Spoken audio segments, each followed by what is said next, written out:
Today I'm going to be doing an introduction into Revelation chapter 6, into what marks the beginning of what we call the tribulation period. And we're going to look at several passages in the study today, and most of them I'm just going to read, but there's a couple of them you might want to turn to and mark the pages in your Bible for when we get to them. There'll be a little bit longer passages that we'll actually delve into a little bit. And one will be Mark chapter 13, and then the other will be Daniel chapter 9. So, when we do this study today, we're not actually going to read Revelation chapter 6 today. We're going to set you up for understanding what's about to happen in Revelation chapter 6, and then we'll get into it in our next study. But for now, we're just looking at what sets us up for Revelation chapter 6. So with that in mind, the tribulation period, who exactly is this point in time meant for? In other words, will Christians be included in this tribulation period? So what many people would say is, well, yeah, if they're still alive when God decides to send Christ back for the second coming, for his return, then yes, they'll have to go through it. And that sounds practical. It sounds logical. But are these folks who think that, are they correct? What do we do when we have questions like this with regard to Scripture? Well, we look at the Scriptures. So what does the Bible say about this? Will Christians or the church have to endure the Great Tribulation period? In John 16:33, Jesus himself said to his disciples, "In this world you will have tribulation." 1 Peter 4:12 reads, "Beloved, do not be surprised at the fiery trial when it comes upon you." And in Revelation 2:10, this again is the words of Jesus. He says, "Do not fear any of those things which you are about to suffer. Indeed, the devil is about to throw some of you into prison, that you may be tested, and you will have tribulation." Okay, so it's settled then, right? The church and believers will definitely be included in the tribulation period. Jesus just said so, right? Rome. Did the words I just read from did they come from the Bible? Yes, they did. But did I quote Scripture? Not really. These are actually all examples of how we can twist or misquote Scriptures. And this should act as a reminder to all of us of the possibilities or the dangers of not considering biblical text within context. The passages I just read were all either incomplete or taken out of context. Just a little sidebar here. These are perfect examples of why, even when somebody is using biblical verses in their arguments, it's important to consider whether or not those verses are being applied correctly to the conversation you're having. The Bible is very clear that believers will, not may, but will endure trials and hard times in this life. We will face hardships.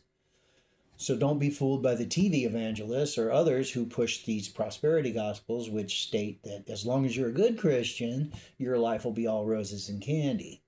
And that if your life isn't easy, well, then you just must be doing it wrong. But that's not how this works. At the same time, don't let verses like the ones we just read allow you to believe that the church will be expected to endure the tribulation period that's mentioned in the book of Revelation.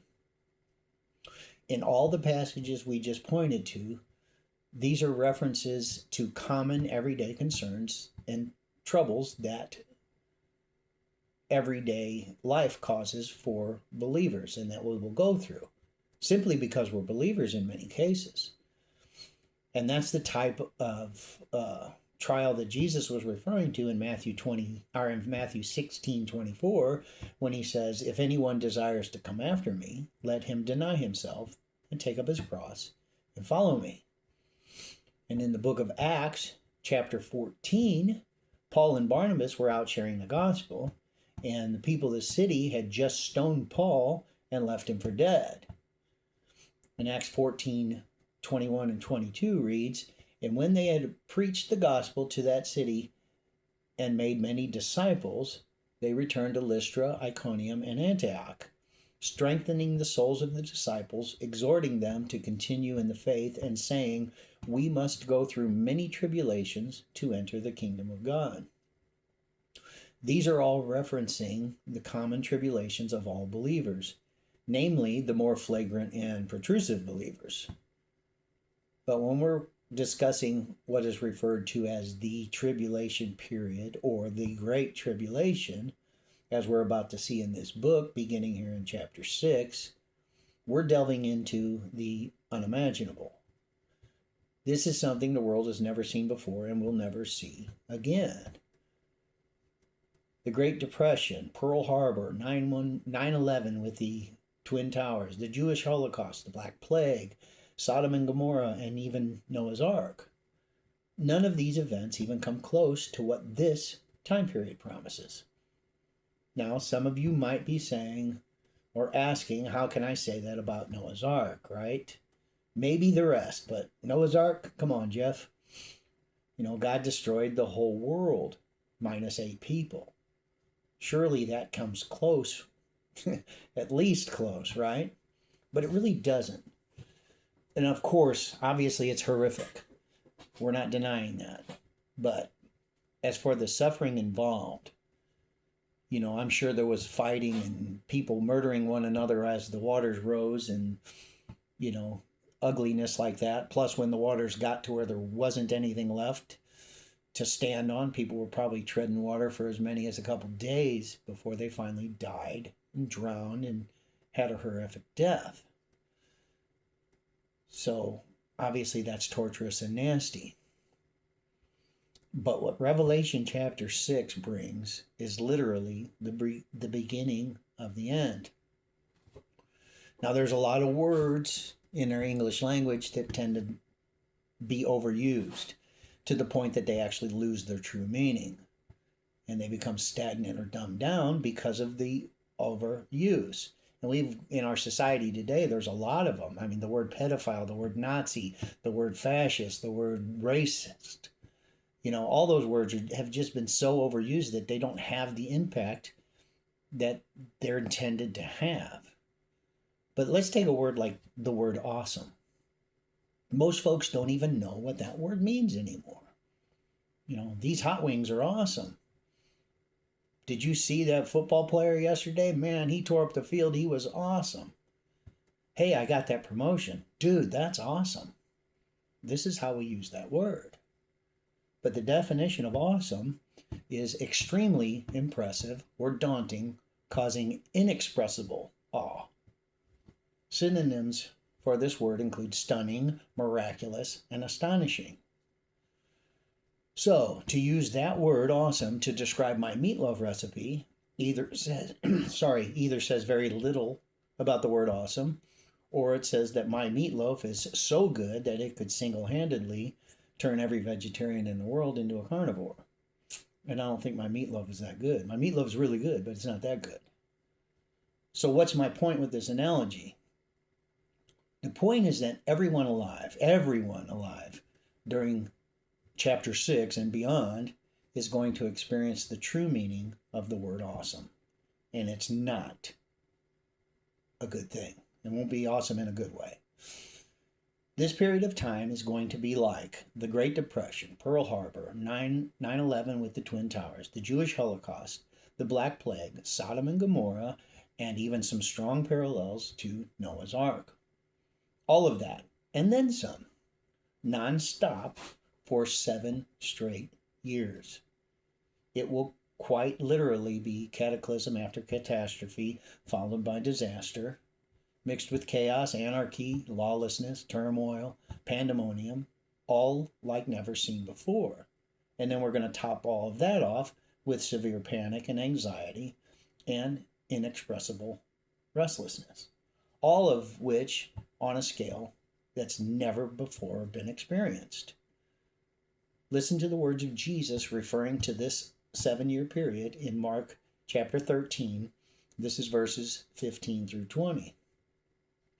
He says, "Let him who is on the housetop not go down into the house, nor enter to take anything out of the house. And let him who is in the field not go back to get his clothes. But woe to those who are pregnant and to those who are nursing babies in those days. And pray that your flight may not be in winter. For in those days there will be tribulation such as has never been seen since the beginning of creation, which God created until this time, nor ever shall be. And unless the Lord had shortened those days, no flesh would be saved. But for the elect's sake, whom he chose, he shortened the days." And then in Jeremiah chapter 30, verse 7, in case you're wondering what the Old Testament has to say about this, that verse says, "Alas, for that day is great, so that none is like it." Excuse me.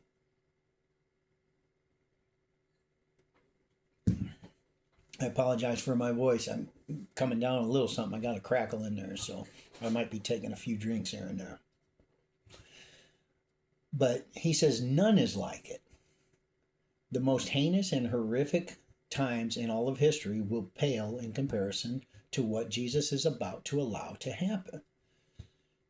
And those who realize this fact but deny the belief in the rapture will use this as an attack against those of us who do believe in the pre-tribulational rapture. And it's a theory that they like to call escapism. And the idea of escapism is that the sole reason why some believers believe in the rapture is because we want to convince ourselves that we won't have to go through go through and endure this period. And that we just want to believe that we'll be able to escape the tribulation. So, do I just want to escape the Great Tribulation? Absolutely, I do. Only a complete moron wouldn't. You'd have to be nuts. But is that why I believe in the rapture? Well, no. I believe in the rapture of the church or the rapture of the saints because it's crystal clear in the scriptures. And we've talked about that enough in our past studies, so I don't want to belabor that point in this one. However, if you want to look into the matter a bit on your own, I will give you a list of some passages that you can look at to see where this idea is coming from. So you can look at 1 Thessalonians chapter 4, verses 16 and 17. Revelation chapter 3, verse 10. 1 Corinthians chapter 15, verse 52. Romans 5:9.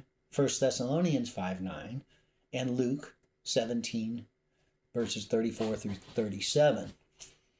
But listen to what Jesus had to say about this in Luke chapter 21, verses 34 through 36. He says, "But take heed to yourselves, lest your hearts be weighed down with carousing, drunkenness, and cares of this life, and that day come on you unexpectedly. For it will come as a snare on all those who dwell on the face of the whole earth. Watch therefore and pray that you may be counted worthy to escape all these things that will come to pass, and to stand before the Son of Man."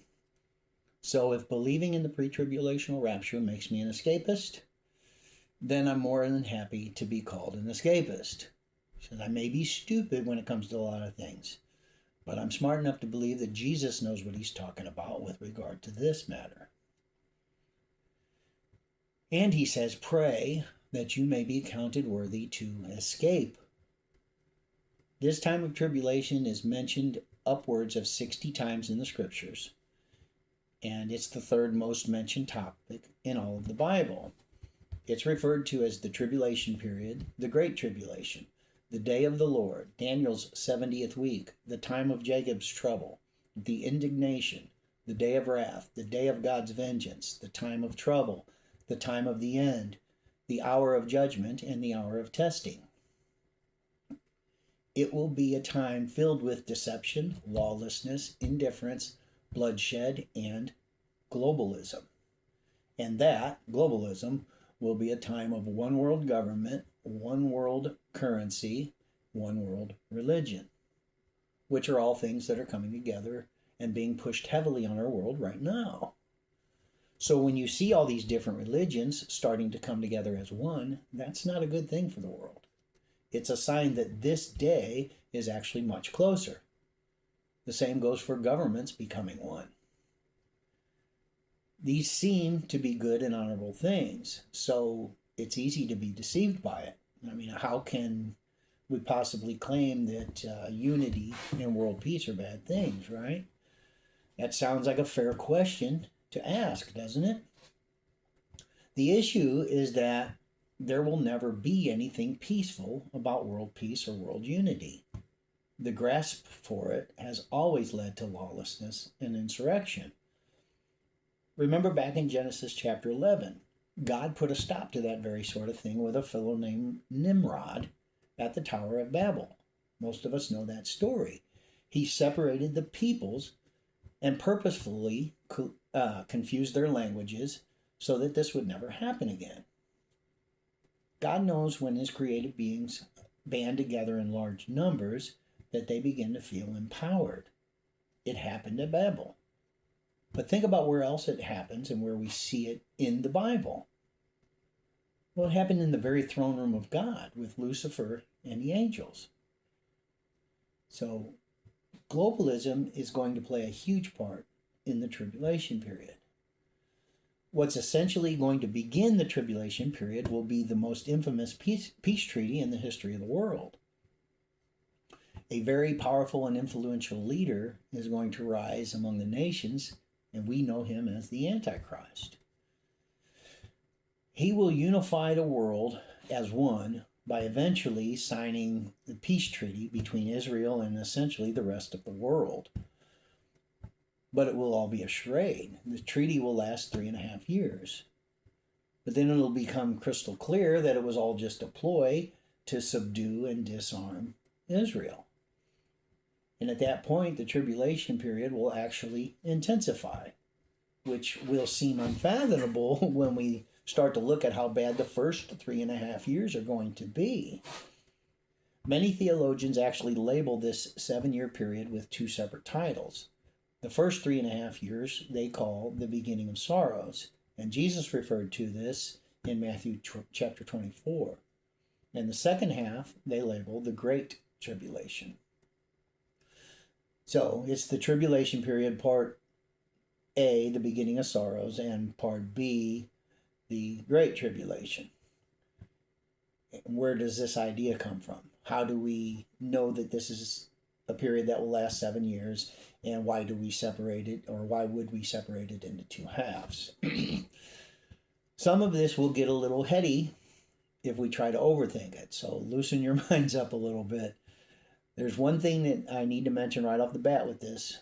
We are going to be looking at a prophecy from the book of Daniel, chapter 9, and we're going to be doing some mathematical calculations. So with that in mind, it's important for me to mention that the book of Daniel was written when Daniel was a captive in Babylon. And since math is going to be considered with regard to years, we have to realize that on the ancient biblical calendar, a year was 360 days, not 365 days. So it's crucial that we consider that fact. And this one should blow your minds because it shows how unbelievably accurate biblical prophecy actually is. Now there's a lot here, so we're going to go slow in order to make it clear. Now, this is a bit of a longer passage, so bear with me because I'm going to read out the whole thing and then we'll go back and chop it down. But this is Daniel chapter 9, verses 20 through 27. I'll begin reading. Now while I was speaking, praying and confessing my sin and the sin of the nation, or the sin of my people Israel, and presenting my supplication before the Lord my God for the holy mountain of my God. Yes, while I was speaking in prayer, the man Gabriel, whom I had seen in the vision at the beginning, being caused to fly swiftly, reached me about the time of the evening offering. And he informed me and talked with me and said, O Daniel, I have now come forth to give you skill to understand. At the beginning of your supplication the command went out, and I have come to tell you, for you are greatly beloved. Therefore consider the matter and understand this vision. 70 weeks are determined for your people and for your holy city, to finish the transgression, to make an end of sins, to make reconciliation for iniquity, to bring in everlasting righteousness, to seal up vision and prophecy, and to anoint the most holy. Know therefore and understand that from the beginning, know therefore and understand that from the going forth of the command to restore and rebuild Jerusalem until Messiah the Prince, there shall be 7 weeks and 62 weeks. The streets shall be built again, and the wall, even in troublesome times. And after the 62 weeks, the Messiah shall be cut off, but not for himself. And the people of the prince who is to come shall destroy the city and the sanctuary. The end of it shall be with a flood, and till the end of the war desolations are determined. Then he shall confirm a covenant with many for a week, but in the middle of the week he shall bring an end to sacrifice and offering, and on the wing of abominations shall be one who makes desolate, even until the consummation which is determined is poured out on the desolate. Okay, so verse 24 reads, 70 weeks are determined for your people and for your holy city. So your people is Israel. Your holy city is Jerusalem, meaning this is a prophecy concerning the Jewish people in Jerusalem. 70 weeks are determined. Gabriel is stating here that there are 70 weeks yet to come that God has set aside as important with regard to the nation of Israel. The word translated weeks here, this is important. It's a word that can refer to a 7-day week. However, in this context, it doesn't mean that. Here, it's speaking of years periods. The word week here literally means a grouping of 7, much like what we would know a grouping of 12 to be a dozen. So 2 dozen equals 24, right? In this passage, a week is a grouping of 7, and specifically 7 years. We refer to them as weeks of years. So in this context, 1 week is equivalent to 7 years. So with that in mind, how many years is 70 weeks? It's 490. Now let's read that passage like this. 490 years are set aside by God for the Jews and Jerusalem. For what? Well, to finish the transgression, to end sins, to reconcile, to bring in everlasting righteousness, to seal up vision and prophecy, and to anoint the most holy. Jesus began all those things with his death, burial, and resurrection, and will completely fulfill them in his second coming. In other words, at his first coming, Jesus started the wheels in motion for all of these things to happen. When he returns, he will culminate them or fulfill them. So what we have to recognize is that this 490 years spans from a time before Jesus was incarnate all the way until he comes again the second time. So now we have to ask, how can that be? Because that is obviously more than 490 years, right? And that's a good question. It's also a question that Gabriel apparently anticipated, which is why in verse 25, he continued by saying, know therefore and understand. He says, know therefore and understand that from the going forth of the command to restore and rebuild Jerusalem until Messiah the Prince, there shall be 7 weeks and 62 weeks. The streets shall be built again, and the wall, even in troublesome times. What Gabriel is telling Daniel here is that there's going to be a 7-week or a 49-year event. And then there will be a 62-week or a 434-year event or time period. So he's breaking it up for him. In other words, these 70 weeks are not necessarily going to be consecutive. But here's the starting place, from the going forth of the command to restore Jerusalem. This is when the 490 year or the 70 weeks begins.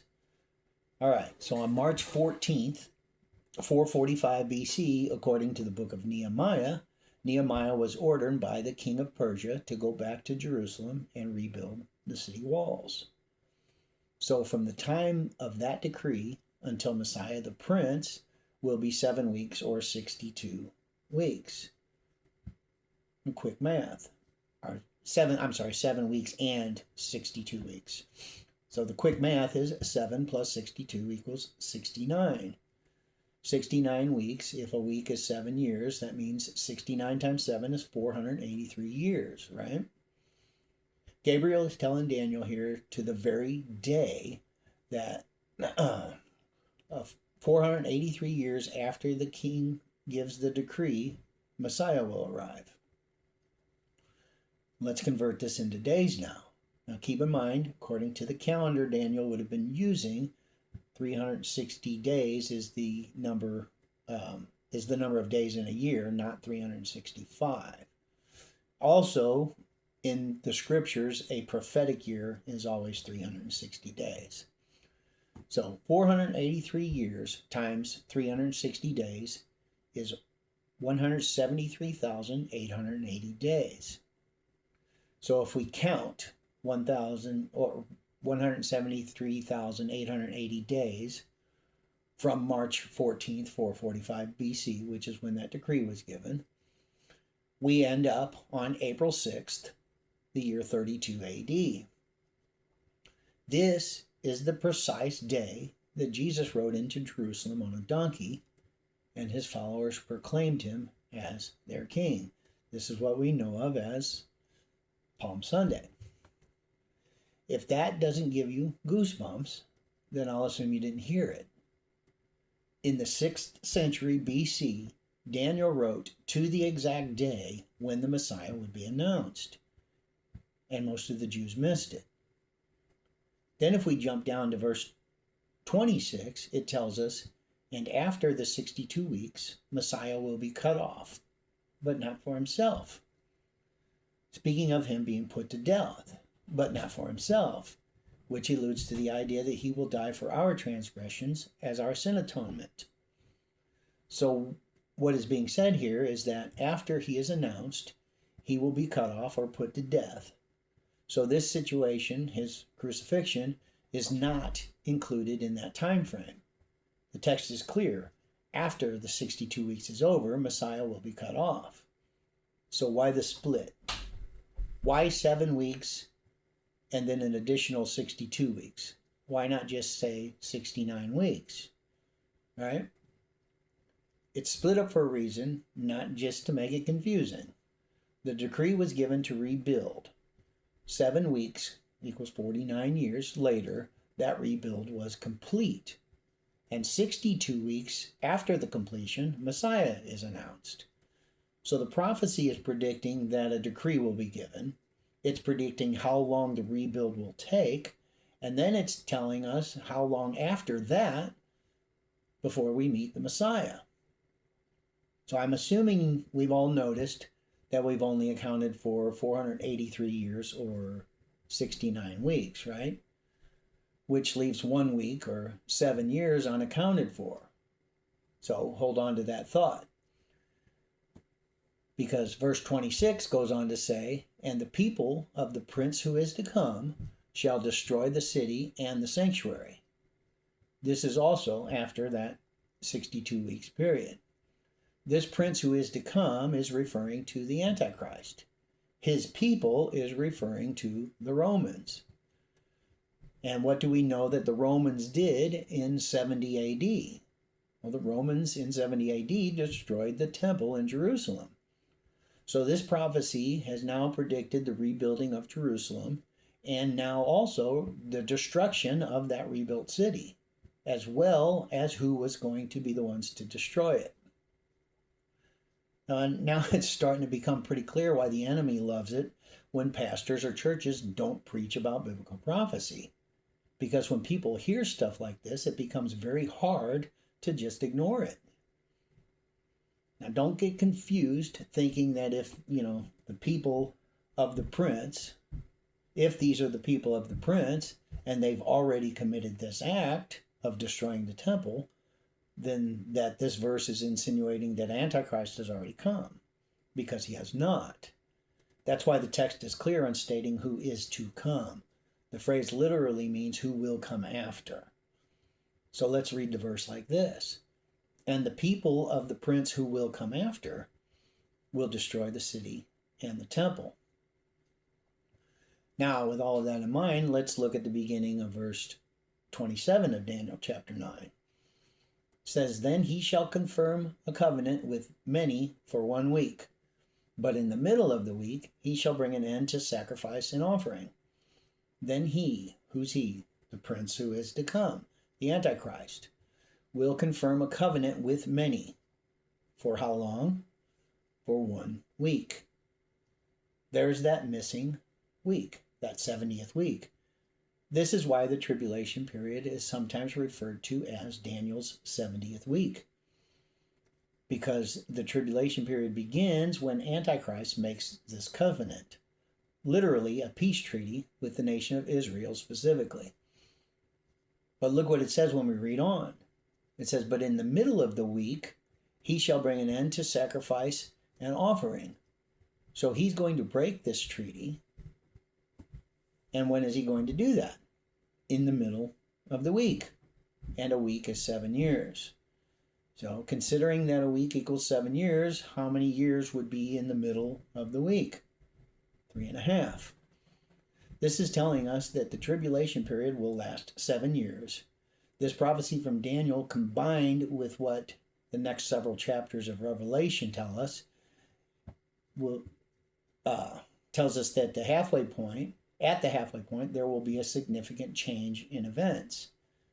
And that will occur when Antichrist violates the temple in Jerusalem. It says he shall bring an end to sacrifice and offering. But wait a minute. Wasn't the temple destroyed in 70 AD? So how can he violate a temple that doesn't exist? This prophecy here in Daniel, the words of Jesus in Matthew 24:15, and the words of Paul in 2 Thessalonians 2, verses 3 and 4, all allude to the idea that there will be a temple in Jerusalem in this time period, and that the Antichrist will desolate it, which is played out when we reach Revelation chapter 13. So, we know that by no later than the halfway point of the trib period, the temple will have been rebuilt. And trust me, although we don't have time to go into it right here, plans to do just that are already well underway. And there aren't any secrets about it. You can look it up. In fact, I encourage you to look it up because it's quite fascinating. But for a quick read, just look up the Temple Institute on a Wikipedia search. And you'll be able to see that they could literally begin the construction on it today if they wanted to. And many folks believe that that's one of the signs to look for. But what many Bible scholars believe, for multiple reasons, is that Antichrist will actually be among those to spearhead this project, perhaps even champion it and even fund it. And it will be a major player in the covenant and the treaty. But in the middle of the week, after 3.5 years, he will renege on the whole thing and break the treaty. Daniel 9:27 says of the Antichrist in regard to this event, on the wings of abomination shall be one who makes desolate. In Matthew 24:15, Jesus calls it the abomination of desolation. And in 2 Thessalonians 2, Paul calls the one who does this the man of lawlessness or the son of destruction. And then, of course, Revelation chapter 13, he is referred to as the beast. And this violation or this desecration of the temple occurs in Revelation 13 when a second beast appears and sets up an image to the first beast and causes the people to worship the beast and the image. And the desecration of the temple mentioned in chapter 13 is also spoken of by Jesus in Matthew 24, in Mark 13, and in Luke 21. And when Jesus refers to this in all of these verses, his advice to anyone who's around when it occurs is to get away as far and as fast as you can, because it's going to get really ugly. I don't want to go any farther down the rabbit hole. Otherwise, if we're not careful, we'll end up in Revelation chapter 21 before we know it. And we're supposed to be introducing chapter 6 here and the tribulation period. But we did need to go as far as we did in order to make sense of what this is all pointing to. So, we said all that in order to show how we can know that the tribulation period will last 7 years, and why many folks separate it into 3.5 year sections. Not only does it consist of two periods of 3.5 years, but we'll also point out that this time period will contain 3 separate sets of 7 judgments. So notice how often the numbers 3 and 7 appear in scriptures. And we've mentioned this in several of our past studies, that numbers have symbolic meanings in the Bible. And the numbers 7 and 3 actually have similar symbolic meanings. So in the Hebrew language, all letters and numbers actually have meaning in and of themselves, aside from their numeric value and or their significance within the alphabet. The letter 3, or shilosh, means harmony, new life, or perfect wholeness. The number 7, shavah, means completeness, culmination, and fruition. So there's significance here with regard to these numbers. 3 sets of 7 judgments. God, through these judgments, is going to perfectly culminate his plans for eternity future, starting right here. First, there will be 7 seal judgments, which we will see when we get into chapter 6. Then there will be 7 trumpet judgments, the first 6 of which are exposed in chapters 8 and 9, and the 7th one not until we get to chapter 11. And then finally, the pouring out of 7 bowl judgments, which begins in chapter 16. Each set of 7 judgments is more intense and more severe than the previous set. And when we start to get into chapter 6, that's going to actually be kind of tough to imagine, because it's quite bad right from the start. So before we can segue into this chapter, let's do a quick recap of what we have learned since the very beginning. Now, when we first began our study of this book, almost exactly a year ago today, in fact, we talked about the importance of giving it the proper title, Revelation, with no S. And why is that crucial? Because if we allow ourselves to call it Revelations with an S, it becomes almost natural to think of it as a series of revelations concerning multiple separate events. And especially when we see what's about to take place with regard to the upcoming judgments, it's easy to get caught up in the idea that that is what the book is about. These judgments are a major player in this book, but they are not the subject of the book. The full title of the book is The Revelation of Jesus Christ. Jesus is the subject of the book. He's the glorified Christ. And what I'll say next is actually going to be hard for some of you to swallow, because Jesus is the one who is in complete control of everything that we are about to see, the good as well as the ugly. And there is more ugly than good coming up in the next couple chapters. He is the author of it. He orchestrates it and allows the whole thing. But always keep in mind, Jesus doesn't choose this for anybody. Nobody who is left behind in the rapture is going to be left behind because God didn't like him. In 2 Peter chapter 3, verses 8 and 9, we're told, "But beloved, do not forget this one thing, that with the Lord 1 day is 1,000 years, and 1,000 years is as 1 day. The Lord is not slack in his promise, as some count slackness, but is longsuffering toward us, not willing that any should perish, but all should come to repentance." This message has been out there for around 2,000 years now. He is trying to be patient with us, but his patience will not last forever. If you're paying attention at all to what's going on around us currently, The signs of the time, in view of these scriptures, are telling us that the sound of the trumpet is right around the corner. And there are a lot of times when I can't believe that it hasn't already happened. But that's the difference between my level of patience versus God's level of patience. But don't be fooled. It will eventually happen. Now, what we need to do is ask ourselves, am I ready? If the rapture happens tonight, am I going home to be with Him? Or will I be one of the unfortunate ones who will be forced to endure this for as many as 7 literal years of hell on earth, only to end up in the lake of fire for eternity? Because even in all of this, the chaos and turmoil in the book of Revelation, as difficult as it may be to imagine, even the Great Tribulation is not as horrific as an eternity in hell.